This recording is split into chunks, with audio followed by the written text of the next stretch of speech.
pessoal, tudo bem com vocês? Sejam bem-vindos para a nossa aula de Legislação Penal Extravagante. Aqui, professora Michele Donegá, e hoje nós vamos estudar o Estatuto da Criança e do Adolescente, que teve algumas alterações, aliás, já teve várias alterações, né, pessoal? E nós vamos destacar os principais pontos para você acertar todas as questões do seu concurso. Então, vem comigo. E depois, é claro, né, nós vamos ter também os nossos exercícios, que é sempre uma característica das nossas aulas. Primeira parte destacando os principais pontos e depois exercícios para saber como que esse conteúdo tem sido cobrado nas provas. Então, vem comigo. Vamos lá, pessoal. Nós temos aqui primeiro o Estatuto da Criança e do Adolescente, é da década de 90, e ele foi uma inovação no que diz respeito à proteção dos direitos fundamentais da criança e do adolescente. Mas quem é criança e quem é adolescente de acordo com o ECA? Criança até 12 anos incompletos e adolescente 18 anos incompletos. Então cuidado que isso também é bem cobrado em prova. Criança para o ECA é até 12 anos incompletos. Acima de 12 anos é adolescente e abaixo de 18 anos é também considerado adolescente e adulto a partir de 18 anos. Então essa é uma divisão que o ECA faz. A proteção internacional, o Brasil é signatário de tratados e convenções internacionais de proteção aos direitos fundamentais da criança. Não é que a criança e o adolescente não possa ser responsabilizado, pode, mas deve ser levado em conta o seu grau de desenvolvimento e a sua capacidade de compreender os atos praticados. Então, como eles ainda são indivíduos em formação, o Estatuto da Criança e do Adolescente é uma legislação que protege a criança, ao mesmo tempo impõe algumas obrigações, algumas consequências, mas respeitando sempre o grau de desenvolvimento da criança e do adolescente, tá? Então, olha só, o artigo 227 da Constituição Federal fala que é uma obrigação de todos a proteção dos direitos da criança e do adolescente. Não é só da família, é de toda a sociedade. Então, é da escola, é do diretor, é do cuidador. Todas as pessoas devem zelar para que a criança e o adolescente tenham um desenvolvimento físico, moral, psicológico, religioso, saudável, que ela possa se desenvolver em um ambiente saudável.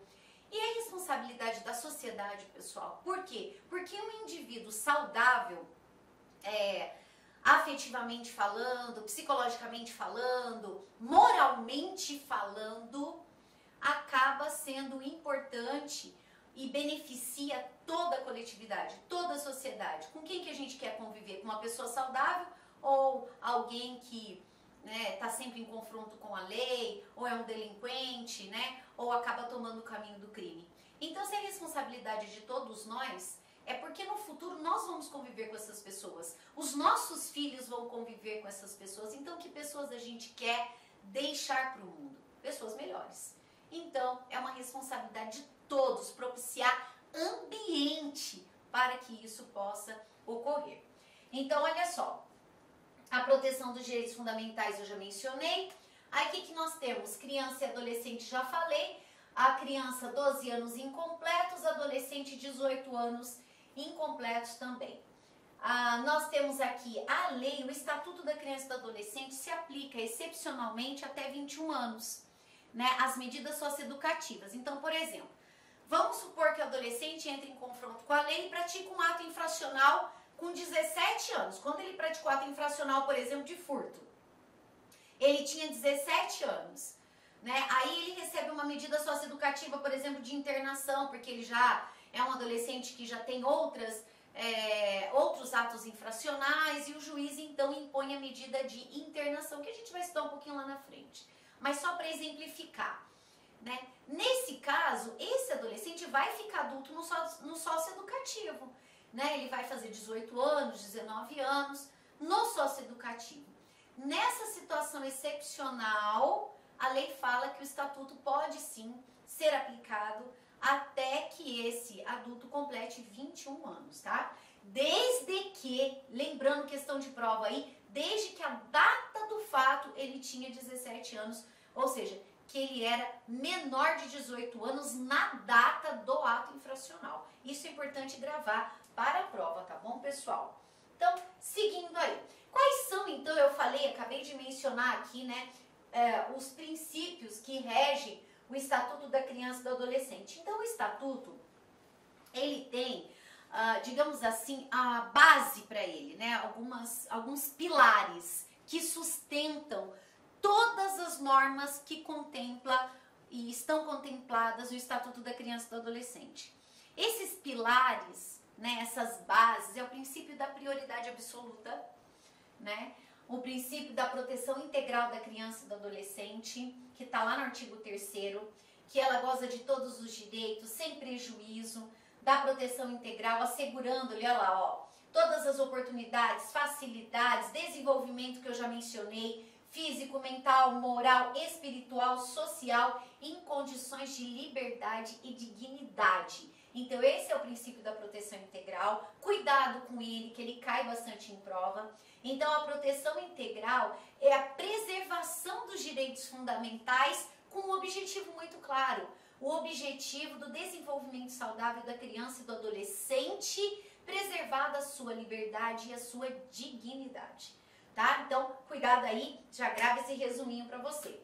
E o princípio da prioridade absoluta são aqueles princípios, aquelas normas, né? Aquelas, na verdade, diretrizes ali do artigo 4º que visam dar prioridade na destinação de recursos para criança e adolescente, a prioridade no atendimento em caso de emergência. Então, priorizar o atendimento de criança e adolescente e destinação de recursos também para garantir o seu desenvolvimento saudável. Então, olha só, é dever da família, como eu falei, de todos em geral, né? A efetivação dos direitos, vida, saúde, alimentação, educação, esporte, lazer, profissionalização, a cultura, dignidade, respeito, liberdade, convivência familiar e comunitária. E a prioridade absoluta, o que ela compreende? A preferência na formulação das execuções de políticas públicas, destinação privilegiada de recursos públicos destinadas à infância e juventude, a questão do atendimento também prioritário, né, em caso de acidente ou em caso de emergência, princípio da interpretação. O princípio da interpretação também eu já mencionei em linhas gerais bem no nosso início. Ele significa que todas as normas do ECA elas devem ser interpretadas de forma sistemática, levando em consideração o grau de desenvolvimento da criança e do adolescente. Então, olha só, conta com os fins sociais a que ela se dirige, exigências do bem comum, os direitos e deveres individuais e coletivos e a condição peculiar da criança. Quer dizer, eu não desmereço, né? Eu não desqualifico, eu não sou indiferente ao direito do adulto, muitas vezes lesado por um ato praticado por um adolescente. Eu não desmereço e nem desvalorizo o seu direito fundamental também, mas eu levo em consideração todos esses fatores. O bem comum, os direitos e deveres da pessoa atingida muitas vezes por aquele ato praticado pelo adolescente e leve em consideração a condição peculiar desse indivíduo em desenvolvimento. Harmonizo todas, como eu disse, com uma interpretação sistemática, eu harmonizo todos esses direitos e encontro o melhor caminho para solucionar aquele conflito, aquela questão envolvendo a criança ou adolescente. Isso pode ser num ato infracional, isso pode ser numa disputa de guarda, por exemplo, né? Nós sabemos que, só para exemplificar, numa disputa de guarda também é levado em consideração o princípio da interpretação, porque eu devo pensar no bem comum, o que é melhor para a família, né? O que é melhor para o pai e para a mãe, o que é melhor para o adolescente ou para a criança. Qual é o ambiente em que ela vai realmente ter garantido o seu desenvolvimento saudável, como preconiza o ECA? Qual vai ser um lugar que ela se sente mais à vontade, mais acolhida, mais amada? E aí, então, eu preservo o seu direito ao desenvolvimento afetivo saudável. Aí eu faço uma interpretação sistemática desses dispositivos para encontrar o melhor caminho. Então, é isso, né? Eu diria que esses três princípios são pilares, né?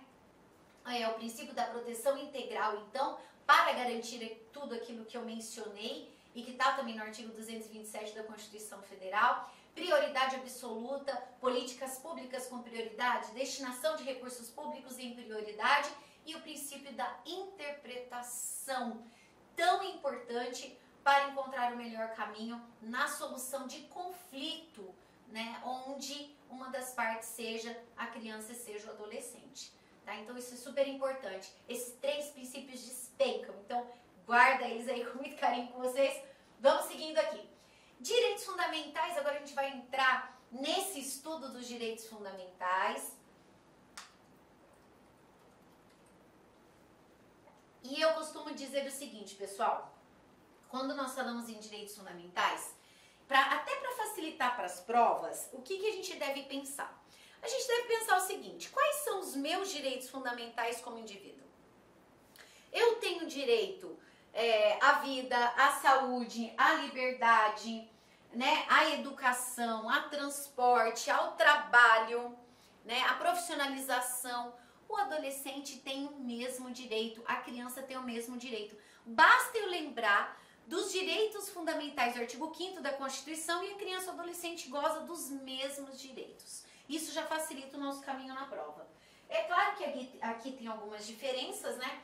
E aí nós vamos mencionar. Então vamos lá, o direito à vida e à saúde, artigo 7º a 14 do ECA, com algumas alterações que o Estatuto sofreu ao longo do tempo, mas a mais relevante para o concurso e que tem sido bastante cobrada, né, digamos assim, ela cai bastante, é a seguinte: o Estatuto foi modificado em relação ao direito à saúde, com a ampliação de um atendimento mais humanizado pelo SUS, né? A possibilidade da gestante ser acompanhada pelo seu companheiro ou cônjuge no momento do parto, ter os esclarecimentos em relação ao aleitamento materno, que é super importante, ser esclarecida também que não é crime entregar criança para adoção, né? Se uma mãe realmente ela não tem condições ou por alguma outra razão ela não quer criar aquele bebê, de repente até fruto de uma violência sexual, por exemplo,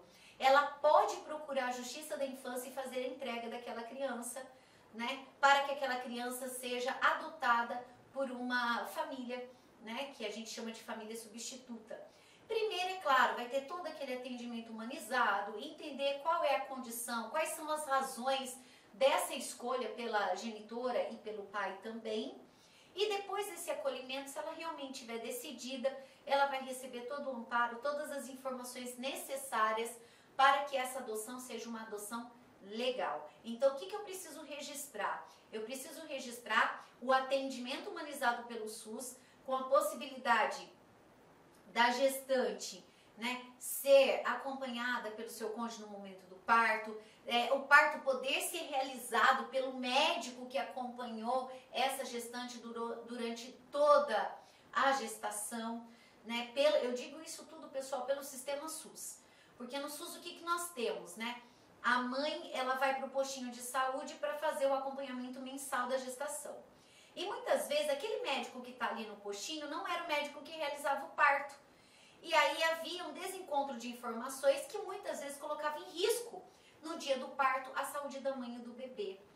Então, com essa alteração do ECA, o mesmo médico que atende a mãe no postinho, ele se vincula no último trimestre da gestação ao hospital onde vai ser realizado o parto e ele mesmo vai realizar. Por que isso? Porque está ligado ao direito à vida. Porque como esse médico que acompanhou a gestação, ele tem todo o prontuário da gestante, todas as informações ali necessárias, caso ocorra alguma intercorrência, fica muito mais fácil, né, dele poder dispor ali de tudo que a mãe precisa para que o parto seja o mais tranquilo possível. E tudo ocorra na normalidade, sem colocar em risco a vida do bebê e sem colocar em risco a vida da mãe. Né? Em relação à adoção, é importante também grifar isso, que entregar criança para abandono de criança é crime, que é abandono de incapaz, né? Mas entregar a criança para adoção, não. Lembrando que, como eu falei, entregar a criança para adoção é procurar a Justiça da Infância, iniciar todo esse procedimento de entrega para que seja uma adoção legal. Porque entregar para uma outra pessoa sem passar pelo crivo da justiça, aí é uma adoção à brasileira e a gente tem alguns percalços aí em relação a isso, né? O que mais que nós temos de novidade aqui no direito à saúde? No direito da saúde, uma outra novidade interessante também é a ampliação do atendimento odontológico para a criança, a obrigatoriedade da vacinação, né? Aquele calendário nacional é obrigatório, o pai tem o dever, o pai e a mãe têm o dever de levar o filho para vacinar. É uma obrigação porque previne várias doenças, então tá essa obrigatoriedade lá também, que é importantíssima. Guardar, né, as informações em decorrência do parto, né, ter essas informações guardadas também é importante para fazer uma prevenção de doenças que muitas vezes possam aparecer, o prontuário, as intercorrências do parto, individualizar o bebê no momento do parto também, tudo isso, se esse protocolo, né, não for cumprido, pode caracterizar crime em algumas situações ou uma infração administrativa, que a gente vai ver um pouquinho mais lá na frente. Muito bem. Em relação ao direito à liberdade e à dignidade, gente, eu poderia dizer para vocês sem medo de errar. O direito à liberdade e à dignidade despenca. O direito à saúde é mais em prova que envolve profissionais da saúde. Mas o direito à liberdade e à dignidade, esse despenca. E também tem uma questão interessante, né? Agora em 2022, se não me engano, julho de 2022, o Estatuto foi alterado novamente e foi inserido diversos dispositivos que trata da violência doméstica contra criança e contra adolescente. Esses dispositivos, né, essas alterações em alguns artigos do ECA, elas são importantes para que haja um efetivo combate à violência contra criança e adolescente. Nós tivemos um aumento nos casos, principalmente depois da pandemia, né, de morte de criança e adolescente, pior, dentro de casa, né? E os autores geralmente são as pessoas próximas da criança e do adolescente. Então são familiares, são pessoas conhecidas, pessoas que gozam da confiança da família, gozam da confiança da criança, gozam da confiança do adolescente e acabam por violar e às vezes em situações, em desfechos realmente assim trágicos, né, envolvendo a violência contra a criança, como a morte, por exemplo, de criança e adolescente. Então, aqui nós temos, olha, vamos lá, o direito à liberdade, vamos por partes, né? O direito, a parte da violência cai ali na violação, não só à liberdade, mas à dignidade da criança, também o direito ao respeito, que a gente vai ver adiante. Então, olha só, o direito à liberdade, o que compreende? Quando nós pensamos em liberdade, geralmente a gente pensa no direito de ir e vir. Nós pensamos no direito de locomoção. Mas, pessoal, direito à liberdade não é só locomoção, né? Se hoje eu estou aqui e posso ministrar essa aula para vocês, posso tecer algumas críticas em relação ao estatuto, posso também fazer alguns elogios, posso sugerir, é porque eu tenho meu direito fundamental de liberdade garantido. E a criança e o adolescente também têm. Então, eles têm direito de brincar, têm direito de ir e vir, tem direito de expressar a sua opinião, as suas ideias, tem direito à liberdade de crença, tem direito à opinião política. Mas opinião política, criança e adolescente, sim, tem direito à opinião política, a se formar um cidadão politizado, a ter contato. Qual é a importância do indivíduo para a política? O que a política significa para a sociedade? Qual o impacto que ela traz? Qual é a minha responsabilidade? Quanto mais cedo o indivíduo se torna consciente dos seus direitos, das suas obrigações e que as suas escolhas impactam na vida de todo mundo, como por exemplo no voto, melhor para todos nós. E a criança e o adolescente, ela tem esse direito como garantia fundamental, que é o direito à liberdade. Então, olha só, muito interessante, né, pessoal, que a gente nunca pensa e a banca cobra, hein? Cuidado com isso. Então, olha só, direito à opinião, expressão, crença, culto religioso, né? A criança tem o direito de escolher. Muitas vezes o pai e a mãe são de uma determinada religião e a criança está na escola e alguns amigos, por exemplo, frequenta, né, uma escola dominical, ou frequenta um catecismo, ou uma evangelização, qualquer que seja a fé. E aí a criança fala, mamãe, eu queria ir com meu amigo e tal, né?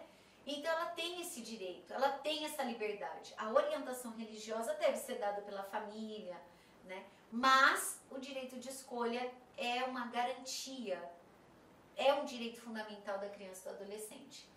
Brincar, praticar esporte, divertir-se, então ela deve ser estimulada. Por quê? Porque a brincadeira e o esporte, ela reforça o valor de conviver em sociedade, de socializar, né? De lidar com frustrações, com o sucesso, com os fracassos, com o cair e levantar. Na verdade, brincar, divertir-se, praticar esporte é um treino para a vida. E isso deve ser estimulado pela família e é um direito fundamental da criança.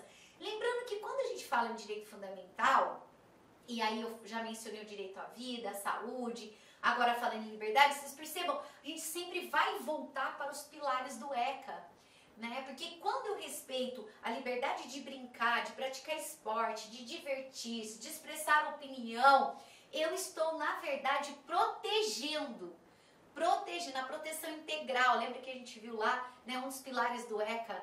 Eu estou protegendo, eu estou contribuindo para o desenvolvimento saudável da criança e do adolescente. Porque agrega um valor muito caro, muito importante para o indivíduo, na brincadeira, naquele momento que está socializando com outras pessoas, com outras crianças, outros adolescentes, né, que vêm de outras famílias, com outras histórias, muitas vezes com outras culturas. Ali eu exercito o respeito, né? O respeito à diversidade. Então, é muito importante que a família estimule de fato as brincadeiras e prática de esporte. Participar da vida familiar e comunitária é um direito da criança. Aqui eu chamo a atenção, principalmente quando ocorre divórcio, né? Porque quando o divórcio acontece, muitas vezes os pais magoados, a mulher magoada ou, né, o ex-marido magoado, há um distanciamento daquela convivência familiar tão comum, né? Então almoçava todo domingo na casa da avó, dos avós, paternos ou maternos, encontrava toda semana os primos, maternos ou paternos. E de repente com o divórcio se rompe muitas vezes essa rotina, né? Não vai mais almoçar na casa dos avós, não visita mais os primos, porque lógico, estão magoados, estão ressignificando aquela relação, aquela relação familiar, eu estou dizendo, né? Não mais a relação como casal. Porque assim, muitas vezes há esse rompimento, não existe mais a relação como casal, mas vem sempre a pergunta, mas a gente continua sendo família. Eu continuo sendo a mãe, ele continua sendo o pai, como que nós vamos ressignificar a família? E muitas vezes, imbuídos daquele sentimento de mágoa, de ressentimento, os pais acabam distanciando os filhos do convívio familiar.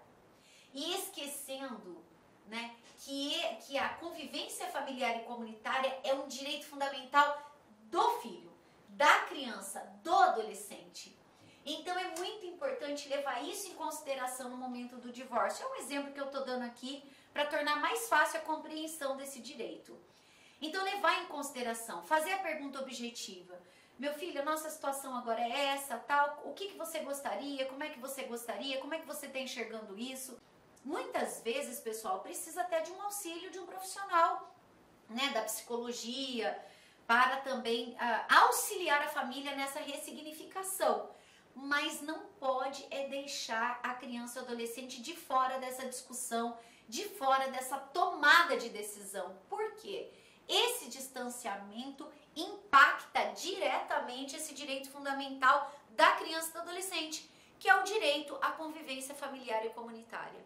Então, como é um direito da criança e do adolescente, é um ator ali nesse contexto e esse ator também precisa ser ouvido para uma tomada de decisão consciente que preserve seu direito, tá? Então, é muito importante isso. É o exemplo que eu dei aqui, né, em que pode ocorrer aí uma violação. Nós temos a participação da vida política, como eu falei, né? Buscar refúgio, auxílio e orientação é um direito da criança nos casos em que ela sinta que está ocorrendo algum tipo de violação aos seus direitos. Ligar para o conselho tutelar, buscar ajuda e se for uma situação de refugiado em razão de disputas políticas, guerras ou, né, desastres, a criança também tem o direito e ela tem prioridade nesse atendimento, de buscar refúgio, né? Lembrando que nós temos aqui a lei de imigração, que reforça esse direito da criança, tem as pastorais, que recebe crianças, que recebe famílias refugiadas, que buscam auxílio no nosso país. Temos uma legislação bastante avançada nesse sentido, né, para atender essa demanda nessas situações em que eu mencionei. Vamos lá. O direito ao respeito. O direito ao respeito é o que eu sempre digo. Como é que a gente pode exemplificar a questão do direito ao respeito? O exemplo que eu sempre dou é pensar no semáforo, né? Então a gente vê lá o semáforo com o sinal verde, amarelo e vê o vermelho. O respeito ou a negligência em relação ao direito ao respeito, ela vai acontecer quando eu ultrapasso esse sinal vermelho, né? Quando eu sou invasivo, quando eu não respeito a individualidade, a autonomia, os objetos pessoais da criança e do adolescente. Porque há uma cultura ainda no nosso país de coisificar. Da mesma maneira como há uma cultura de coisificar a mulher, né, tratando muitas vezes a mulher como um objeto, como a sua propriedade, muitas vezes numa relação de dominação afetiva, nós também acabamos estabelecendo esse tipo de relacionamento com os nossos filhos, o que é extremamente nocivo, né? Então é como se o filho não tivesse vontade, como se o filho não tivesse autonomia. Ele faz aquilo que eu quero, ele faz aquilo que eu mando, como se ele não tivesse direito de escolha. E na verdade o estatuto, que é da década de 90, ele fala justamente o contrário. A criança e o adolescente tem direito de escolha. Eles devem ser orientados. Não pode ser uma escolha que coloque em risco a sua vida. Lógico, ainda são indivíduos em formação, mas eles têm direito de escolha e devem ser respeitados nesta escolha. Então, olha só, aqui no direito ao respeito, o que nós vamos ter? Ó, consiste na inviolabilidade, eu não posso violar a integridade física, a integridade psíquica, a integridade moral da criança e do adolescente. Então, aqui nós estamos falando a violação à integridade física, né? Fazer aquelas intervenções, muitas vezes, agora a geração, século XXI, os adolescentes principalmente gostam de usar o cabelo de uma determinada forma, roupas, acessórios, né? Eu posso orientar, mas eu preciso, antes de fazer essa orientação, entender por quê, né? Por que meu filho, por que minha filha quer usar o cabelo desse jeito? Por que ele quer vestir a roupa assim? Por que quer usar um determinado acessório? Por que tem esse gosto para música? Compreender primeiro isso, para depois fazer a orientação e respeitar a tomada de decisão. É extremamente importante, né? É o direito ao respeito. A integridade psíquica e moral. Aqui são aquelas situações em que a família, o pai e a mãe, podem optar por incentivar o filho, mas não elogios vazios. Ai, você é lindo, você é o melhor de todos. Não, elogio vazio não faz crescer, né? Mas aquele elogio sincero, o elogio pelo esforço. Meu filho, minha filha, eu vi que você se esforçou muito nesse trabalho, você se reuniu, você se dedicou, é por isso que você obteve êxito. O esforço tem um valor muito grande. Sempre que você se esforçar, né, você vai colher bons frutos. Então, aquele elogio sincero, aquele estímulo que fala, você tem capacidade sim de desenvolver um belo trabalho, um belo projeto, seja ele qual for, porque você tem condições para isso, né? Você já cresceu muito, é estudioso, é dedicado, é responsável. Então, hoje há uma discussão muito grande, digamos assim, sobre a questão do elogio, né? O elogio vazio realmente ele não impacta, mas aquele elogio de quando o filho ele percebe que você está reconhecendo o seu valor, quer dizer, quando eu reconheço o valor do meu filho é porque eu me interesso por ele, né? Se eu digo que o meu filho é esforçado, se eu digo que ele é disciplinado, é porque eu presto atenção, é porque eu sei da dedicação, eu sei do esforço, né? Então não é um elogio vazio, mas é aquilo que impulsiona a prosseguir. Ah, se hoje você não foi tão bem, e isso, o que aconteceu com você, né? O que interferiu, mas você tem como recuperar, você tem como superar, basta você se dedicar que você vai conseguir. Então também ser aquele ouvido, né? Digamos assim, que acolhe, que ouve, que compreende com empatia, com compaixão e impulsiona a seguir em frente. Isso é extremamente importante e vai impactar exatamente aqui. A questão moral, né? É claro que a gente vem de uma cultura de educação com base em castigo físico e xingamentos, não vamos negar isso, humilhação, né? Então, é como falam assim, mas antigamente xingava, antigamente batia, mas antigamente já ficou para trás, a gente não vive mais aquele tempo.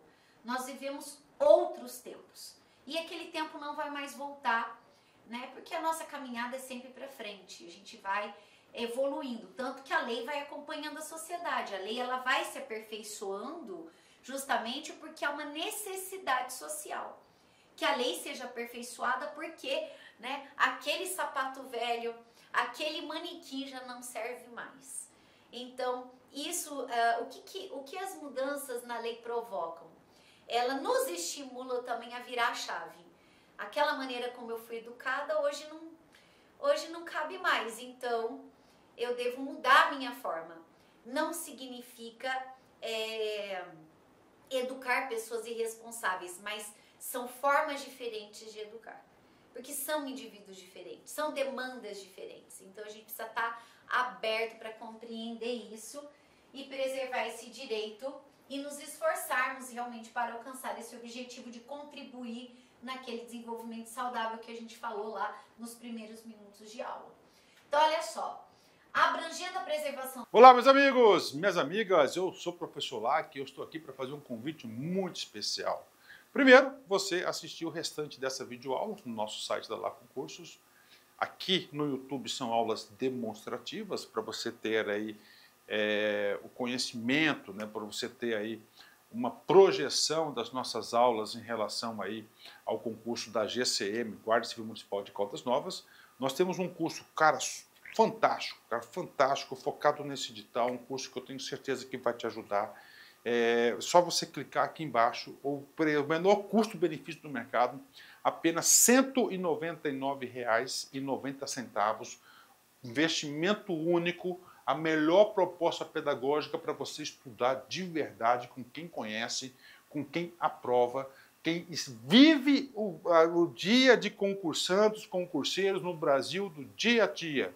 Tá? Pode confiar aqui na Lac Concursos que você terá um excelente resultado. Bacana, meus amigos? Espero vocês. Valeu, tchau!